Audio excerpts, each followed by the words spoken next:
दोस्तों 2019 में इंडिगो के को फाउंडर्स के बीच टकराव हुआ। भाटिया, मुझे पता है तुम इंडिगो के पैसों का इस्तेमाल अपनी ही कंपनियों की जेबें भरने के लिए कर रहे हो।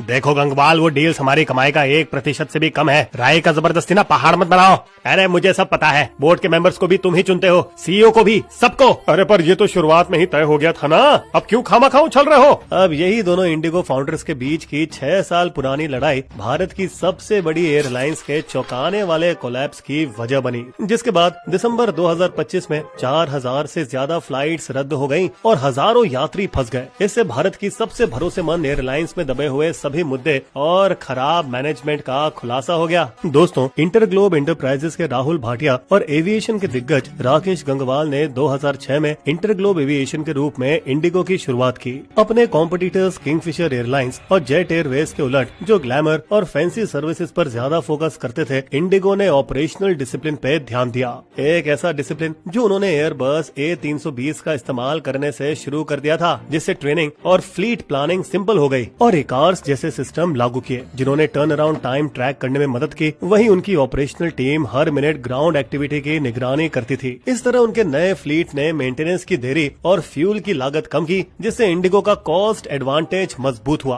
तो जब 2008 को दुनिया भर में आर्थिक मंदी आई, तो इसका असर एविएशन सेक्टर पर भी हुआ और एविएशन टरबाइन फ्यूल ATF की कीमतें आसमान छू गयी। तब उस समय जेट एयरवेज और स्पाइस जेट जैसे प्लेयर्स को काफी नुकसान हुआ, लेकिन नई लॉन्च हुई इंडिगो अपने कंप्लेन्स और सिंगल एयरक्राफ्ट टाइप की वजह से बची रही। फिर 2010 के बाद जब मंदी में सुधार आया, तब अपने परफेक्ट एग्जीक्यूशन से 17.3% के पैसेंजर मार्केट शेयर के साथ इंडिगो टॉप 3 भारतीय कैरियर्स में से एक बन गई। इसके उलट market leaders Jet Airways, Kingfisher, Sahara और एयर डेक्कन खरीदने के बाद संघर्ष कर रहे थे। दोस्तों, फिर 1 साल बाद इंडिगो ने अपने इंटरनेट